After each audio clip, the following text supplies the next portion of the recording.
excellence, and motivation. Always via Jeff.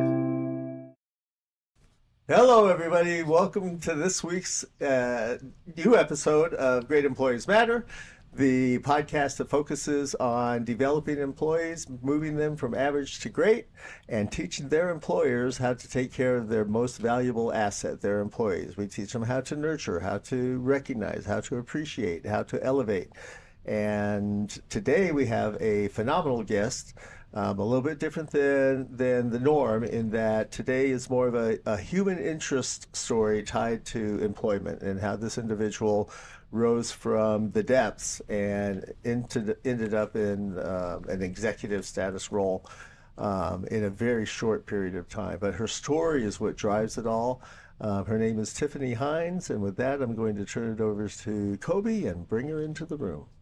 Yep, and welcome everybody. Thank you. As always, please like, share, subscribe. If you want to be a guest or if you know somebody that will be a good guest, you can contact me at Kobe, Koby, at greatemployeesmatter.com. And, please share and keep engaging with us. We enjoy it and we love it. And with that, I want to start with saying welcome, Tiffany. How are you? I'm good. How are you guys? I'm really, really excited to be here. Yeah, we're excited to have you here. We got a little bit of your story from another one of our clients that was here and interviewing you for their show, and we decided that we wanted to have you on our show, and so we're absolutely excited that you're here. And with that, my job is to kind of qualify why you're in the room and being able to talk to our audience, which is we talk to mostly employers and employees, and in my opinion, journeys are important. And how you get somewhere is important because there's usually lots of challenges and things that you were faced. And if you're sitting here today, you've overcome those, just like most of us that, don't really realize the strength that we have in overcoming the challenges that we've been through. So with that being said, where are you from, Tiffany?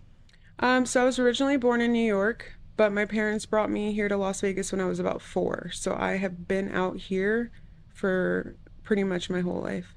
All right, so you are pretty much considered a Las Vegas native then. Yeah, I guess so.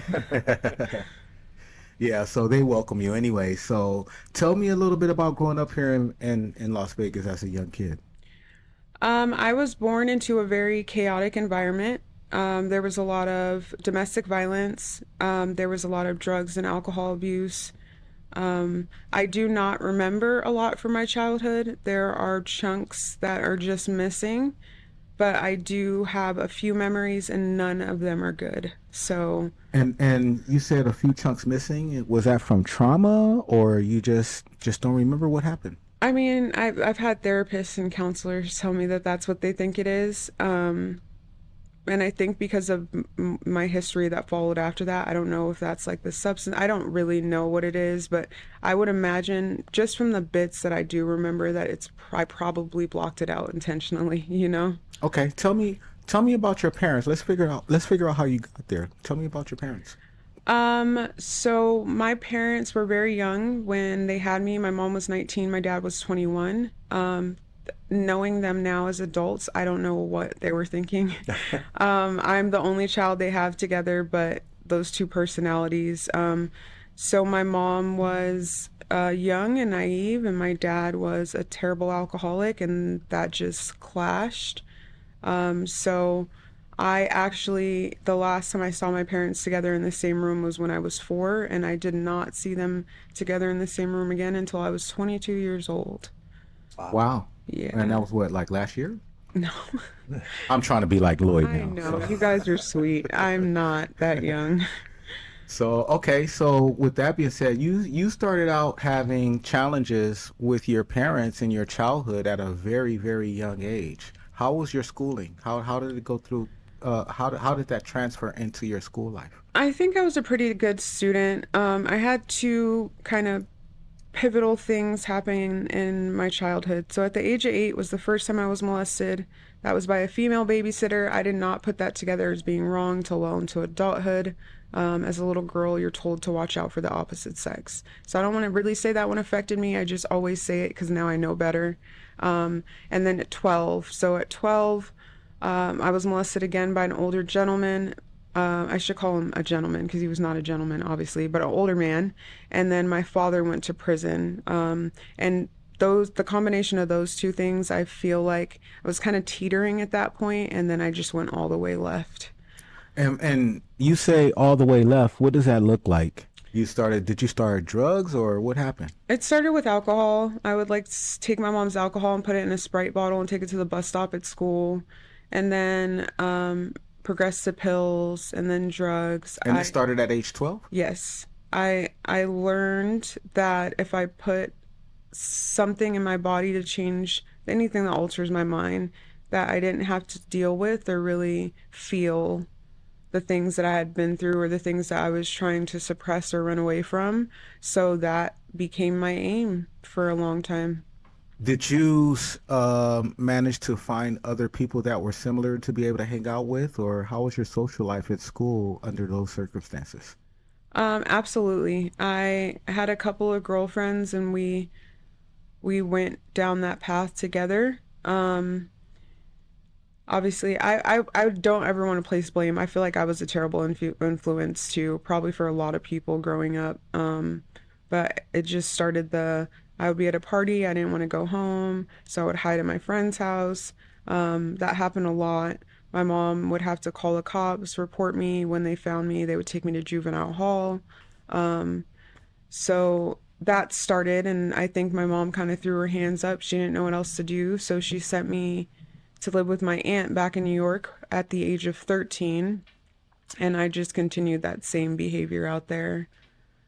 Yeah, your aunt couldn't influence you to do something different. No, I think, and this is obviously in hindsight looking back, I was the problem. So it didn't really matter where you sent me. I was going to find what I was looking for. So my aunt ended up having me sent to a girls' group home in New York, and I was there from age 14 to 15. And that was not a great experience either. Okay, so before I turn it over to my partners, Jimmy and Lloyd, let me ask you this question. What changed your direction? You said that you've been in 4 years of sobriety. What started that progress? What changed in your life to make you say, "Hey, I have to do something different"? I had kids. Another, I think, symptom of my childhood that manifested itself in my adult life was abusive relationships. So I was in an abusive relationship with this guy, and I had a kid, and because of the abuse and the substance use, CPS had come in and taken my kid, and I wanted to get my kids back. So that was the catalyst that got me sober. However, it changed drastically once I actually committed to doing it, and committed to change.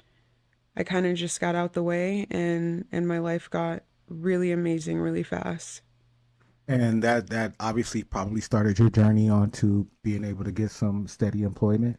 Yes, yes. Prior to 4 years ago, so I got sober 4 years ago. I had never really had employment. If I did, I couldn't keep it. So I'm not a very reliable person.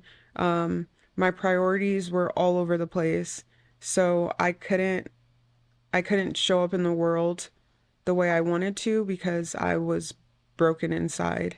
And that was a direct result of your drug abuse and alcohol abuse.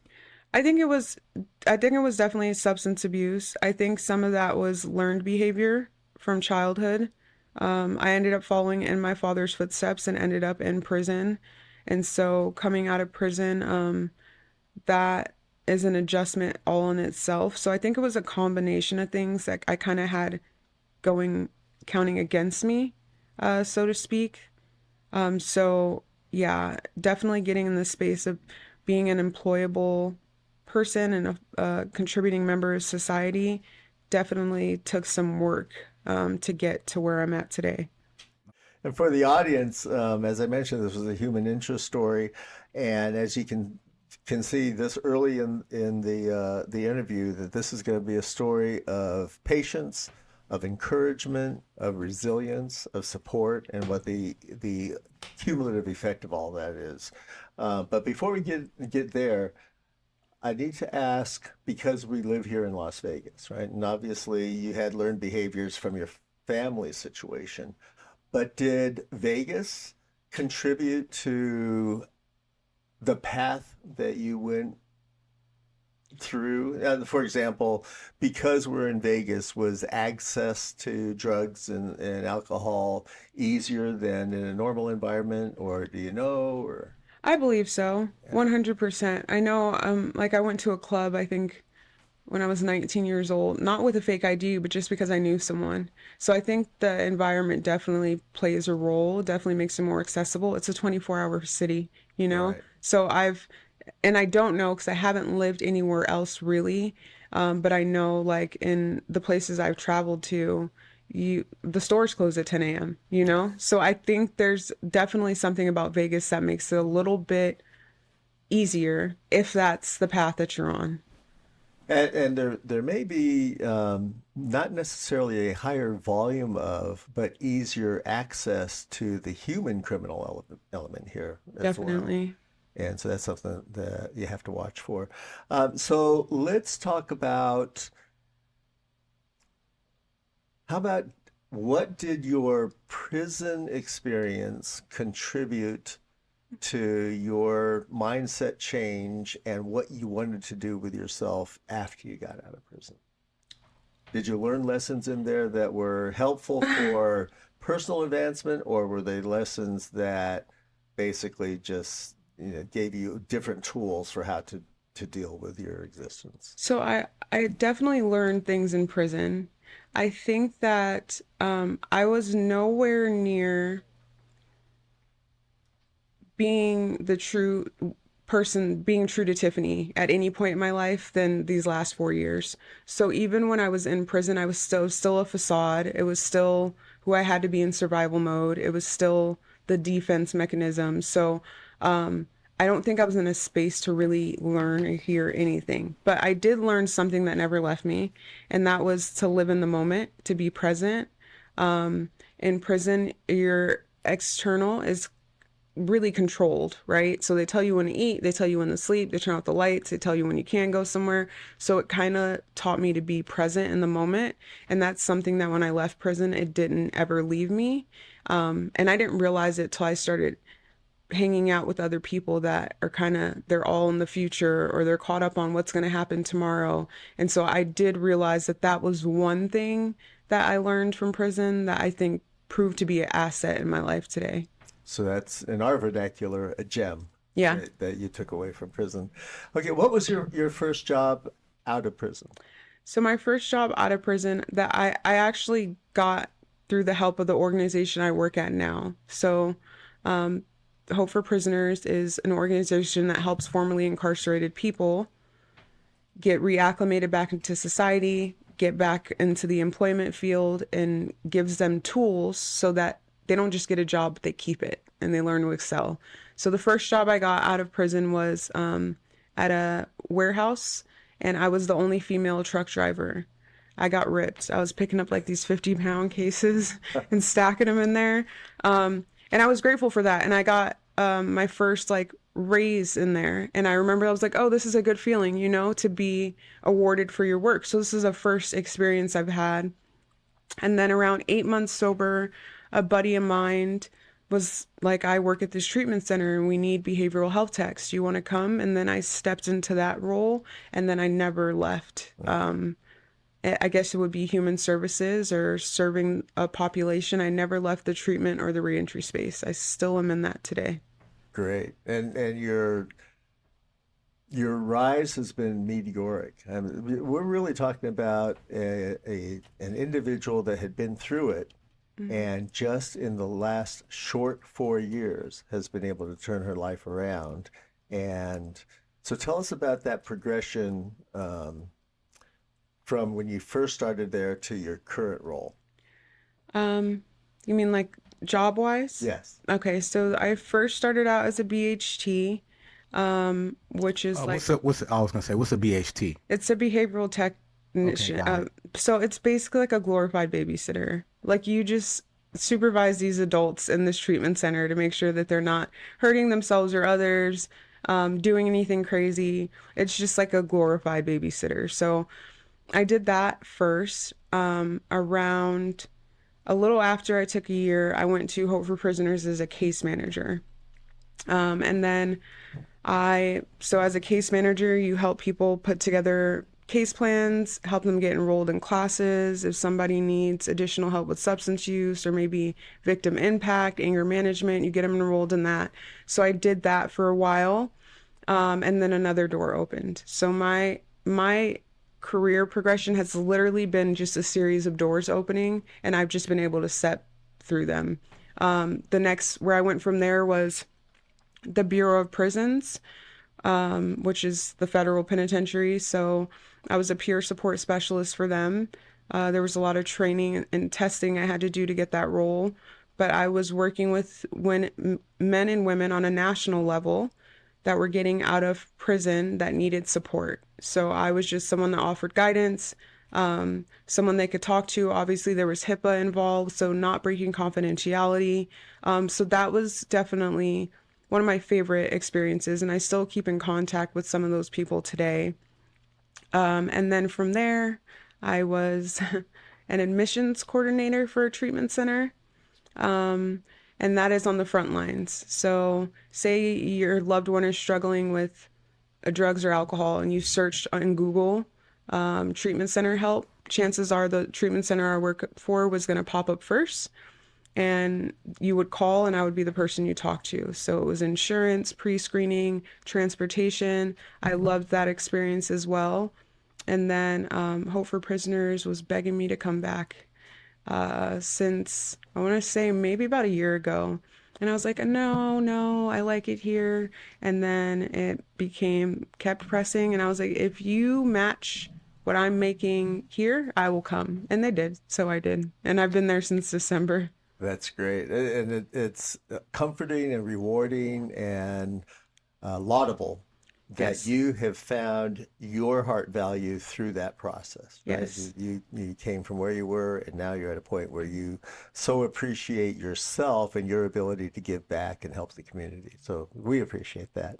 I had written down that you experienced the value because you said that you appreciated that raise, right? That meant something to you. And so you experienced the value of recognition, appreciation, and promotion or advancement, and that helped you to continue to be the great employee that you were becoming. Yeah. Right, great. Okay. Okay, Lloyd's back, so I'm gonna bring him on stage. Lloyd, it's on you. Okay. I handed Tiffany. it over to Hi, you. Lloyd. I want to focus in particular on one particular word in one particular way that you said something that really struck me. And I have to tell you, I have in my professional career, I've dealt with a lot of people that had addiction issues, represented them in court and helped them out. When Kobe was asking you his questions, you said that it didn't matter where you went because you were the problem. Mm-hmm. Now, I've often heard that expressed as I had a problem. I am an addict. But I never heard before that I am the problem. Can you just talk about that a little bit more? Because I have to tell you, it's so impressive to me. I really find that statement to be very fascinating and well beyond the 21 years of life that you had. Yeah, that's obviously something that I didn't know in the time. This is just looking back on my life in general. I have definitely learned to set down the victim mentality. I don't blame people for the things that happened to me, or blame people for the decisions that I made. And the reality is that wherever I went, there I was. I created havoc. I hurt people that I loved and cared about, and this carried well into adulthood. So I really had to accept the fact that, yes, if you get into if we really get into what alcoholism and addiction is, like, yes, it is a disease. But even in sobriety, if I don't acknowledge the things within myself and those behaviors and patterns that need to change, I can still be the problem. So I can still create havoc in my life today. So I am just not, that does not ever elude me, that I definitely am the person that is capable of destroying so many things that have value in my life today. And while I do not think I'm problematic today, I once was. And so I need to remind myself that. Wow, that's most people don't have that kind of what I call self-aware awareness of what the issue is, and I'm sure that that helped in your recovery. You know, they always say that one of the first steps is to acknowledge the problem, and that's it. Um, I want to now ask you for some advice, Okay. which is that frequently I am asked to help with people who have been abused, either domestic abuse or something like that, and or sexual abuse. And in dealing with it, I tell them that it's best to seek professional help and to go to a therapist. One, there's still a lot of stigma about that. Two, victims are often embarrassed to talk about it. And three, they think that if they just bury it instead of talking about it, Mm-hmm. that it's just going to go away. And I know people, and that's why I particularly understand why some people may come forward 20, 30, 40 years later. It can take them that long to overcome it. How do I convince people that this is the way that they should go? I mean, I think from as a person who obviously was a victim of sexual abuse and then the person who was a victim of domestic abuse for a really long time, I couldn't hear anybody until I was ready to hear it. I had so many people, I had friends that stopped talking to me because they couldn't stand to see my relationship, and I couldn't hear it until I was ready to hear it. Being in a space of being willing or tired or done or that surrender moment, I definitely seeked outside help. I think that one of the beautiful things about the space that the world is in today is that therapy has become a little bit more common and accepted. But I did have to go to therapy to address or even look at that. That wasn't something that my friends could talk me through, especially the stuff that happened as a child. So I guess my advice to you would be exactly what you're doing. Just continue to encourage people to get professional help. And I think support groups or people that have gone through the same thing are definitely beneficial as well, so that they don't feel alone in it when they are ready to come up out of whatever that circumstance is or unburden whatever that circumstance is. You've talked about how your DPSS taking away your child. I don't know if it's a son or a daughter. Taking away your child, and that being your aha moment to go ahead and to get clean. Were there other times prior to that where you had tried to get clean but didn't make it? Oof. I was a veteran at trying and not making it. I tried so many times. So maybe about a year and a half ago, there was this recovery trend happening out here, and I was able to get all my mug shots from CCDC, and I had 26 of them. I've been to prison twice. I've been to city jail a couple times. So if you add those together, that's about 30 arrests. So I can honestly say majority of those arrests, I was removed from the substances and my intention was to not do it again. And then I had been to detox multiple times. I had been to rehab a couple times. I wanted to change, I just didn't know how. And so I had tried for years, I want to say at least 10 years, and failed to be able to successfully stay sober. Getting sober was easy. It was the staying sober part that I had a problem with. One more question, and it's going to require a lot of thought. If you need pencil and paper, Kobe and Jimmy have some pencil and paper there. They'll be happy to give it to you. I don't know how good you are at math, but I have to give you just a tiny bit of background. During college, I ran a warehouse and worked my way up to swamper and then to truck driver, and actually took 2 years off after college and drove a truck full time. And my question to you, which is going to require a lot of thought, if you're in the warehouse and you're running the warehouse, did you ever flip over a forklift during a forklift race? And if so, can you tell me about it? Because we tried a couple of times. No, I never flipped over a forklift during a forklift race. But I really did genuinely enjoy that environment. I really did, and I'm grateful that they were the first place to give me a chance. But no, Lloyd, we were not doing forklift races. You survived his first, what do we call him, Jimmy? Um, Lloyd's questions. Gosh, we should come up with a name. Oh, we have a name. I just forgot it. And you forgot it too? I think we lost him again. Oh, yeah. His internet was going out. So anyway, that takes me to me anyways. I have a couple of questions for you. I kind of got the answers based on what you asked them, but I kind of want to ask you a little. I want to expound on your answers because I think they're important. I always think it's important. You said that it took you 10 years, I think you said, in order to finally get the recovery. You wanted it the whole time, but it took 10 years.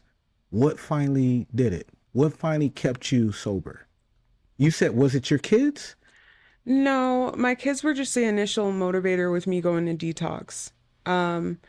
I finally found a pathway that worked for me. So while I was in treatment, I was introduced to 12-step meetings. And so I started going to 12-step meetings without like breaking down what the steps were. I'll just tell you what happened for me and what was different this time. So I got connected with God. I was able to build a relationship with God. That is definitely the most important part of my sobriety and my recovery today. But through this process that they have laid out, I was able to go into my past and clear away all the stuff that was blocking me, all that guilt, all that shame, all that stuff that I carried around, those ideals, the belief I developed from when the dude did that at 12 to any principles that I picked up in prison. Like I was able to lay all that stuff down and really get to the core of who Tiffany is and the woman that I want to be, and learn that I am not defined by my past, because I tried to get sober and I think that guilt and that shame was too heavy for me to move forward. And I also got to clean up. Got to go to my family and people in my past and apologize for any damage I did and make a promise to myself that I would never do that to anybody again. And so that's what really helped me stay sober. And I continue to help women to find that same pathway I did, if that is what they want to do. I think that's awesome. And is your focus women, or do you talk to men too? So when it comes to the 12-step process, it's women. However, at my job, I work with people coming out of prison, and it's men and women. So 12-step capacity, I definitely only take women through the process, but I am of support to and mentor and coach men as well when it comes to reentry. All right. I'm going to switch gears just a little bit because I always like to tie it into our audience and our network. And this next question is, from your perspective, why should employees consider giving people in recovery opportunities? I personally think, and I could be biased, but I think that some of the most hardworking, amazing human beings are people in recovery. And it just took them a while to find it, right?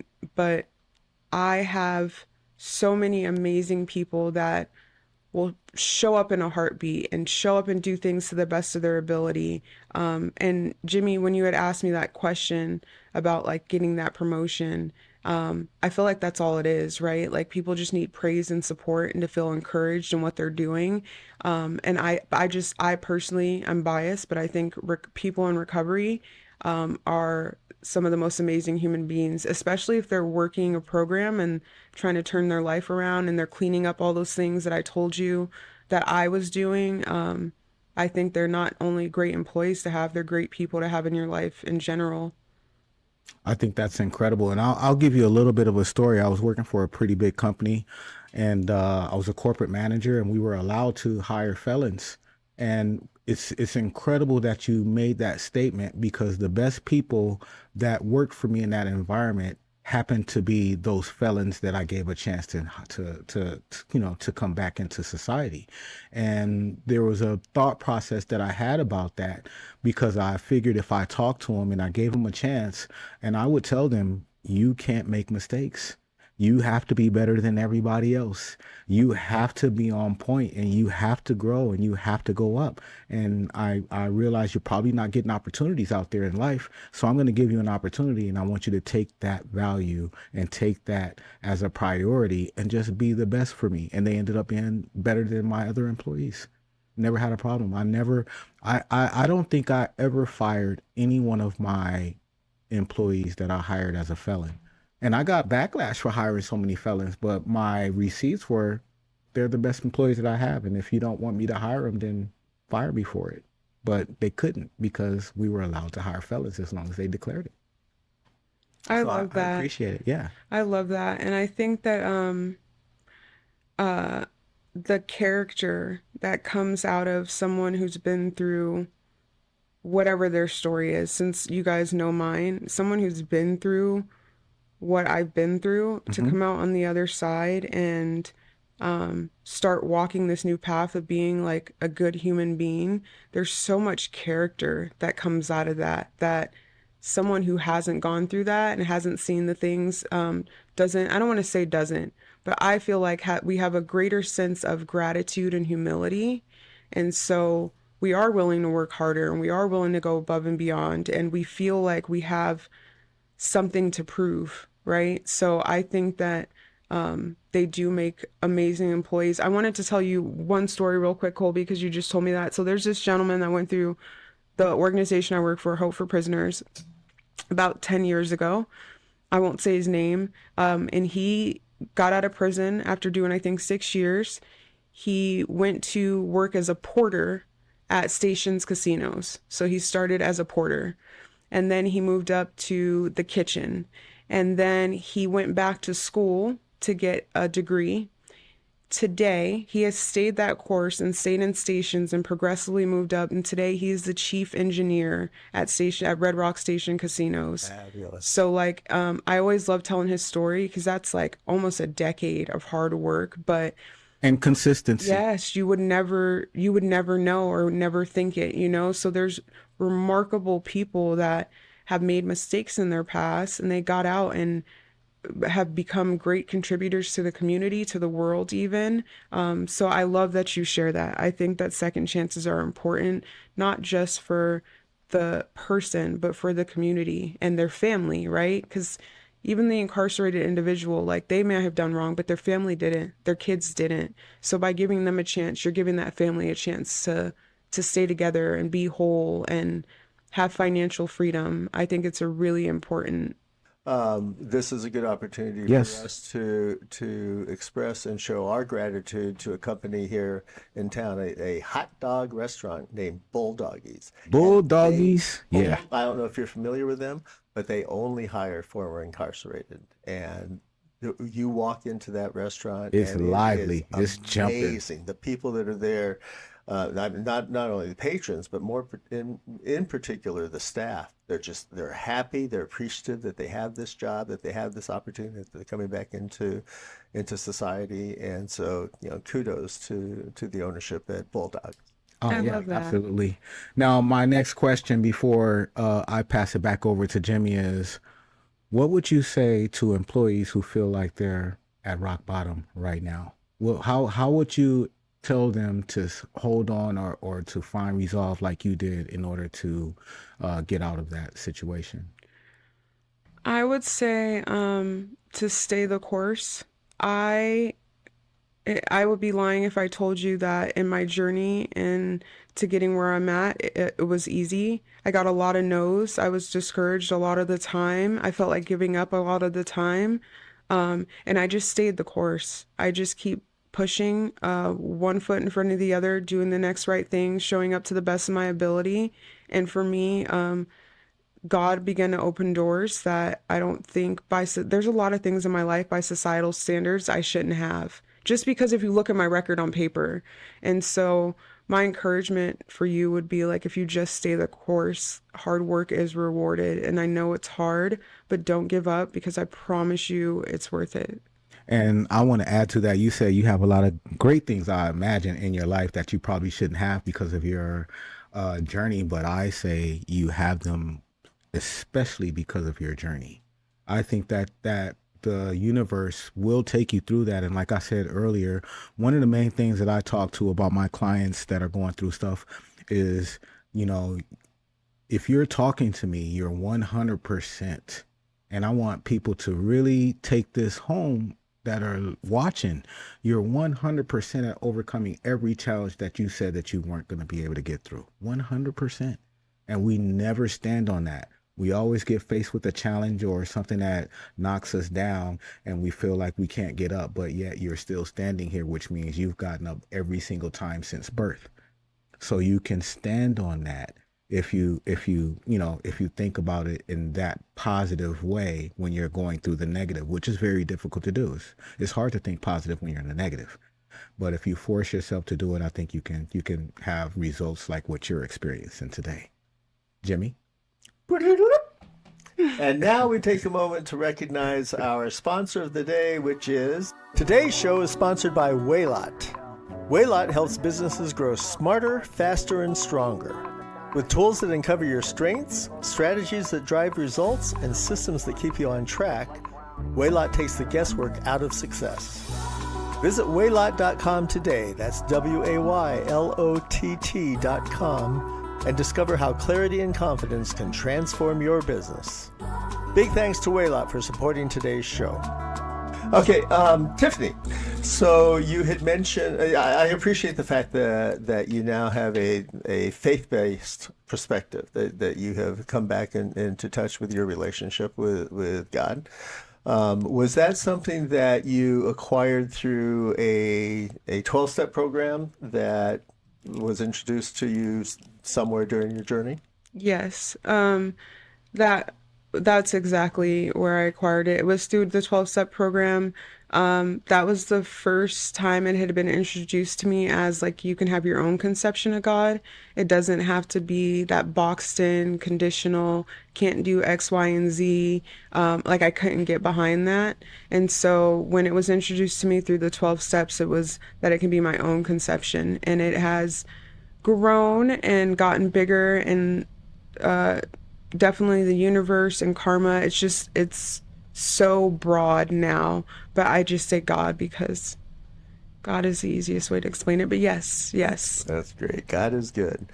So you're a testament to the fact that one can lift themselves up by their bootstraps, have a true mindset reset, find their heart purpose, and become successful, right? So what advice do you have for other formerly incarcerated that would inspire them to effectively change their lives? The number one thing that helped me that I would say everyone else needs is you need people. You cannot do it alone. I would not have been able to get where I'm at if there wasn't somebody further ahead that was willing to guide me or offer me advice or give me instruction. I don't think that as human beings we were designed to go through things in life alone. I think we definitely always need somebody, but a mentor, a friend. I'm really big on finding somebody that has something that you want, right? Or something you attribute towards, and having them to lean on for guidance or support. So I think that that's the most important thing outside of perseverance, because it's not easy. It's not easy getting sober. It's also not easy reacclimating after incarceration. But I think that's my biggest piece of advice is find some people, find a mentor, find somebody to offer you guidance and support. If you have at least one person that you can be honest with about everything, you'll be all right. I think that's great. And that takes me to this question. Looking back now, who's the one person who saw potential in you when you didn't see it in yourself to get you where you are now? Is there anybody that comes to mind for you? Oof, I think there's a lot of somebodies. There's a lot of people I think believed in me before I believed in myself.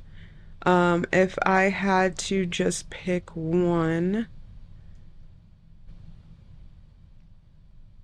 I think I would say my dad. That is definitely someone I think who saw something in me before I saw it in myself. There's also another huge community leader here in Las Vegas.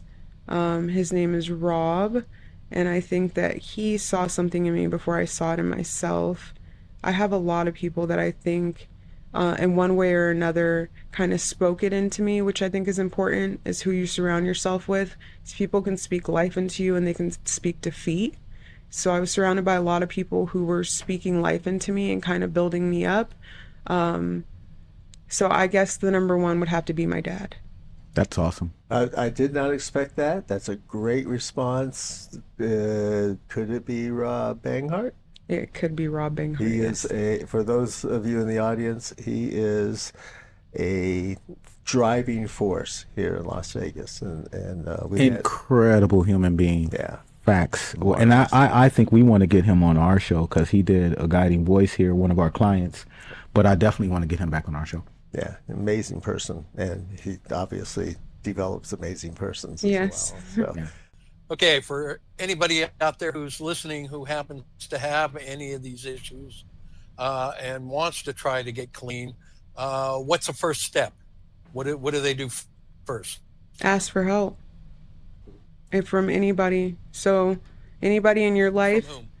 and I mean, it looks different for everybody, right? So when I got sober, my family had completely isolated away from me. So if had I had my family there, I would have asked for help from my family, right? So if you have your family, ask for help from your family. If you don't, if you're homeless, there's organizations that you can go to that will help you get off the street. Ask them for help. If I mean, anybody who's not in the same spot that you're in, ask them for help. And there's literally nowhere that I've heard of or been to or helped get people into treatment in the United States that you cannot go to get help with little or no insurance. So they're guaranteed there's an organization that will help you get out of whatever hole you're in. But I would say ask help from whoever you can that's not in the same space as you. And I can't blanket it and just say one person because I know everybody's circumstance is different. You're just saying find a mentor. Find a mentor, or depending on what spot you're in, right? Like if you're trying to get off of substances, like find somebody sober, ask them for help. If you're just trying to change your life or get into the next level of life, find a mentor. Yes, just find somebody to ask for help as that first step to getting from the space that you're in or the hole that you're in, so to speak. thank you for that, Jem. Great question, Lloyd. Great. If you could go back and talk to the Tiffany who was struggling, what would you say to her? Thank you. If I could go back to talk to her, I don't think I would say anything to her. I think I would just hug her. I think that she was hurt and lost, and I think her going through everything that she went through definitely made us who we are today. So I don't know that I would say anything to her. I think I would just hug her, tell her it's okay. We don't have to live like that anymore. Oh, I love it. I at this stage, and this is a bit unusual for you, I think, but He started crying, so my comfort dog went over there and started helping him out, y'all, if y'all watching this. yeah, my heart is definitely touched.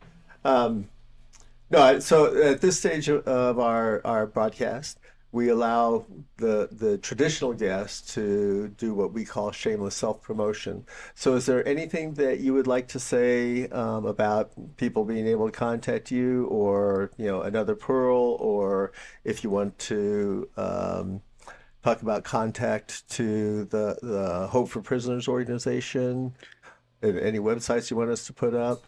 Oh, okay. We were having that conversation before. Shameless. Let me see. Well, I am working here in Hope for Prisoners in Las Vegas, Nevada. If you know anybody formerly incarcerated that is trying to get on a career path or really transform their life, you can find us there. You can look at the website. I myself am on all social media platforms. I have a segment I do on TikTok talking about my prison experiences and the transformation from hell to healing. So that is Tiff in Progress. You can find me on that there. Otherwise, it's Tiffany Hines everywhere else. And Tiff in Progress is TIFF in Dot Progress? IN dot progress, yes. Got it. Got it. Thank you for that. And thank you very much for being our guest today. Again, it's a fascinating story. I have a suspicion we're probably going to ask you to be our guest again sometime in the future so we can revisit where your journey has taken you by that point in time. And I'm sure it's going to continue to be upward. So. And I have a suspicion that we're going to do our best to try to enter into her world to be able to help and maybe be a client so that we can get your message out there, because I think it's a powerful one and a lot of people would benefit from hearing it on a larger scale. I'm definitely interested. It's, again, I think one of those doors that opens up, and I don't know. I don't really have any support or guidance in that area. So I'm just grateful to be sitting here with you guys today and whatever brought me to this position. And I'm grateful to move forward. Oh, we love it. Thank you. Lloyd, parting comments? Just very, very interesting. We've talked about rehabilitation and some of these other issues many times. And as many times as we've talked about it, Tiffany's take on it is very, very unique and, quite frankly, very motivational. It's uplifting, if nothing else. And especially after the events of the last couple of days with the 9/11 ceremonies yesterday, Tiffany, your message is uplifting and appreciated. Thank you, Lloyd. Thank you for being our guest. Kobe, you want to take us out? Yeah, you guys are getting rid of her already. I got one more question. So sorry, guys. If there's one lesson you want people to take away from this show today, what would it be? One lesson. I would say do not judge somebody off of where they've been.